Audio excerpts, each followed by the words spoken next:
Hello and welcome to Afternoon Tea with Karen. Today I'm going to do some reactions and reactions to reactions. I came across this video and I gotta say I was so shocked.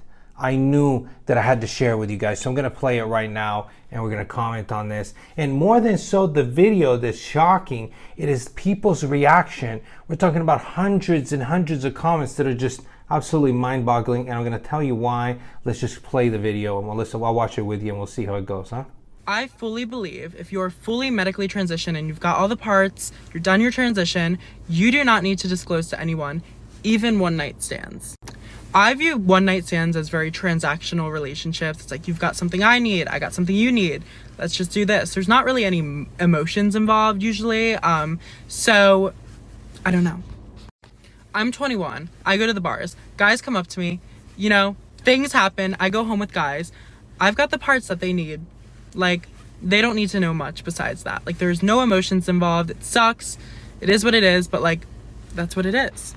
I do believe if you want to start dating a guy, he should know, because, you know, dating's much more than just using each other for each other's body. But like, if it's just a one night thing, like, you don't need to know.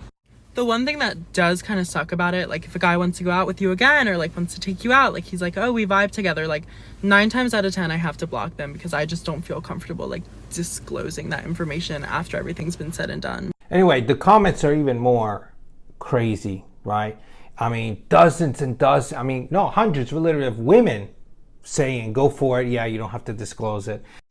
No, they won't be women, Vince. They will be trans women. Okay? A couple of guys say, well, I don't know, and they get shamed for it. A couple of guys say, I don't know, I don't agree with this. And people comment to be like, well, why? What do you care? What does it affect you? What do you have to do with anything? It's like, it's a guy, You're directly the person this is affecting. There's a few reasons why this bothers me. So in the end of the video, it says if he does one night stands, he blocks the guy after.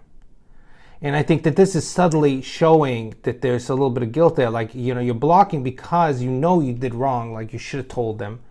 And you're blocking them because you don't want them to find out later.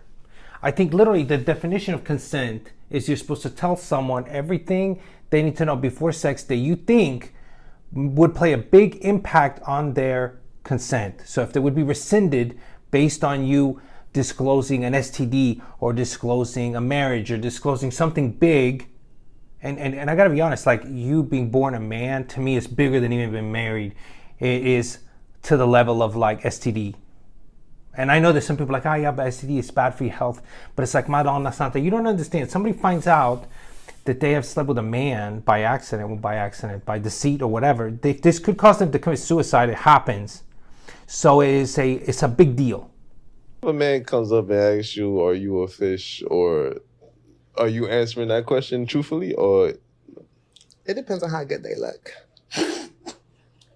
So what does that mean? If they look top notch. What the fuck is a fish? Fish, the word fish refers to a trans girl, a drag queen, which are very, typically when they have a lot of makeup on, they pass as a girl. What? I believe it. They still talk So to you. if a man comes up and asks you, are you a fish, or are you answering that question truthfully, or? It depends on how good they look. Ooh, see, So what does that mean? asking for it. You asking for it. But it's all it's doing is proving my point this far. You're asking for whatever. You're asking for it, pretty much. Fish means that you look like a woman, but you ain't a woman, right? And Cuz asked, if a man asks you if you're a fish, will you tell him? She said, it depends on how good they look. If they look good, I'm not going to tell them, because I want them to continue believing that I'm a woman.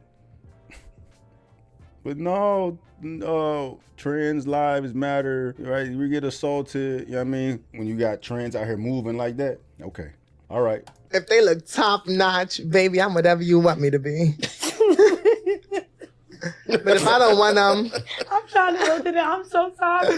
That shit ain't funny though. Boy, am It's I not lying? funny. That's really me. I'm serious. That's not funny though. But like, if Is I there- know, am I gonna talk to you? Is there a law? I could be wrong, but if you have sex with somebody and they have an STD and they knowingly give you that STD, isn't there ramifications for that? Yeah.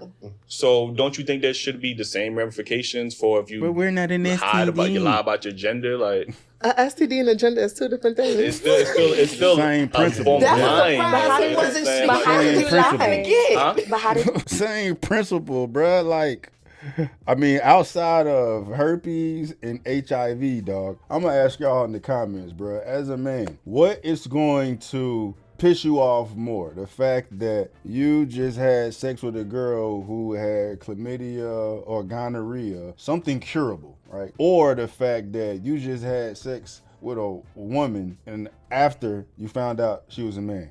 What's gonna piss you off more? I mean, bruh, for me, dog, if I look, hey, trans straight up, bro. I ain't even gonna cap, dog. I ain't gonna cap, bro. Like, STDs is up. Your ass gave me the clap or some God, you know what I'm saying? I go to the doctor and fix it, but the stigma or just how I will feel inside that I just the man, bro. Oh my God, dog. I probably have suicidal thoughts, bro. You know what I'm saying? Like, what the and we ain't the same. Yeah, bitch, you worse. Outside of, you know what I'm saying, the goddamn, the HIV and the life commitment you have to a friend showing up every now and again. Dog, bruh. But outside of that, dog, bruh, I'm getting bamboozled into a fucking a man involuntarily, dog. I'm hurt, dog. I'm hurt. you lie? You lied about your gender. Omission. I didn't lie. I didn't tell you Omission is just anything. like lying. Bitch, Yeah, you just knew said what it you was. gonna lie. You said it depends on how good he look. If he look good, I'm gonna be whatever he want me to be, which means you're lying. You didn't ask. I said if he Because asked you you if look you like he doesn't know. I'm gonna give you a scenario. So you thinking that? Do you think that men that talk to women and they don't know their age should they be? You never asked. You never told me. Are they justified because they didn't ask or find out? It depends. Mic drop. It depends. Mic drop. Mic drop, dog. Mic drop, bro. Get the out of here, bro. Get the this type of shit. This type of shit we be talking about. Type of shit we be talking about, bro. You know what I'm saying, bro? You're not a woman, and heterosexual men are not into you. Go after the ones that want to be with you. Don't be lying and deceiving. Because at the end of the day, you doing it to yourself. All you doing is placing yourself in the sights, bro. And whatever happens to you is, you know, due to how you've been moving. Whatever happens to you is your fucking fault. Tea time at the Aliveness Project Trans-centered spaces make me feel recognized. is where transgender women can go to feel safe. That we're like rebuilding a sisterhood. When there is so much uncertainty when they step outside. She attended tea time and she was just like full of light. Savannah Ryan Williams would go to this support group. I'm here because nobody deserves to die this way. Court documents say 25-year-old Damarian Kaylin Bible admitted to shooting Williams in the head. He told police she approached him for a sexual encounter, but he began to feel, quote, suspicious after the act and shot and killed her. Bible confessed after police found surveillance video of him at the scene near the Lake Street Light Rail Station. So that's what this is, a hate crime. Paperwork says while in jail, Bible told his dad he just murdered someone, and he felt sorry for killing the victim and knew he wasn't God, but he, quote, had to do it. We have a right to life. Savannah had a right to live. It should be alive. There is no other detail that matters. Being murdered in the way that this happened, it is beyond gruesome and ghastly. All right, guys, so we got to talk about a pretty sad story about a transgender individual by the name of Savannah Ryan Williams, who was shot to death, who was murdered after approaching a man at a bus stop and, basically selling themselves to the man, okay? And the man ended up doing it, and he regretted it doing the act because he felt suspicious about the person performing the act and ended up shooting and killing the person. Again, an extremely unfortunate and sad situation story that we have to talk about because you have the activists out in Minneapolis, Minnesota, where this took place, that want this guy charged with a hate crime, okay? And they're using this as evidence that there is an epidemic of violence taking place against trans women in this country. Clearly, this was not justified, what happened to this person, but Savannah should have been upfront about the fact that they're trans, right? They should have been upfront about the fact that, hey, you know, I'm not actually female, I'm a male. And I think that that person probably would have just, you know, declined and went about, you know, his life had that been the case, okay? Because we've covered stories like this where you have trans individuals who do not, you know, come forth about, you know, their biological sex, and they end up, you know, engaging in encounters with people of the same sex without disclosing that, hey, I'm the same sex, okay? I am a biological male. I was born a male. Do you still want to continue, right? They don't do that. And what happens is that the person gets mad and they get upset and they unfortunately commit an act of violence. Again, I don't think it's necessarily justified to kill somebody over that, but that is what happens, right? And this is why I'm an advocate for trans people being upfront and transparent about their actual biological sex before engaging in an encounter with somebody. Now, again, I understand there's a chance that some individuals are going to say, no, I don't want to do it because you're trans, okay, and I don't want to sleep with somebody of the same sex. But you got to just accept the fact that that is the reality of our society, right? You have to live with the fact that, yes, there are a lot of people that are going to decline because you're trans, okay? But that's not because they are discriminating against trans people. It's simply because, you know, people are not comfortable with the idea of engaging in an encounter like that of somebody with the same sex if you consider yourself to be straight. And again, this is why it's so important that we have these honest conversations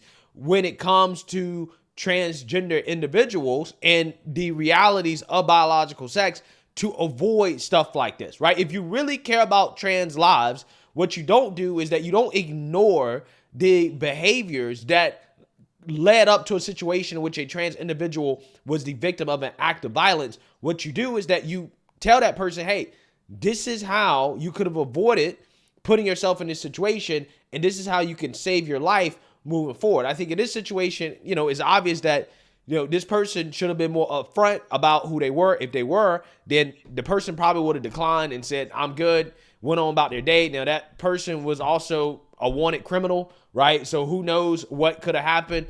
And I just think that, you know, soliciting like that on the street is also a dangerous thing to do, regardless of whether or not you're trans. Now, with that being said, again, I don't think this is a hate crime.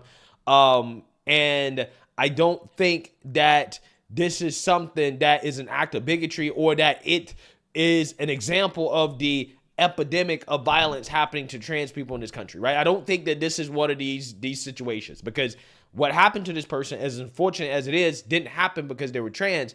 It happened because this person was not upfront about who they were before soliciting somebody for an encounter, right? If this person was upfront about who they were, that other guy most likely would not have committed any act of violence, right? He would have said, okay, well, I'm good. I'm gonna go about my day and be done with it, right? So with that being said, I think that it's disingenuous for these activists to try to lump this in as an example of the so-called epidemic of violence against trans people. Because again, this person wasn't, you know, murdered randomly because they're trans, right? That's not what happened.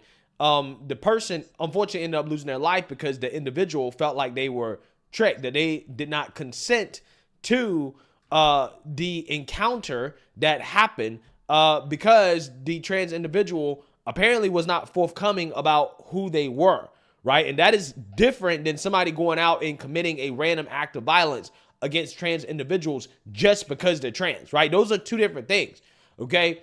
These people want to continuously talk about how, oh, you know, there's, you know, an epidemic of violence against trans people, and then they'll point to the 33 trans people that were, you know, unfortunately lost their lives in the past year, but then they won't talk about why or how they lost their lives, right? They won't have the real conversation about, well, why did this person lose their life? Did they lose their life because just some random dude ended up, you know, committing an act of violence against them just because they were trans?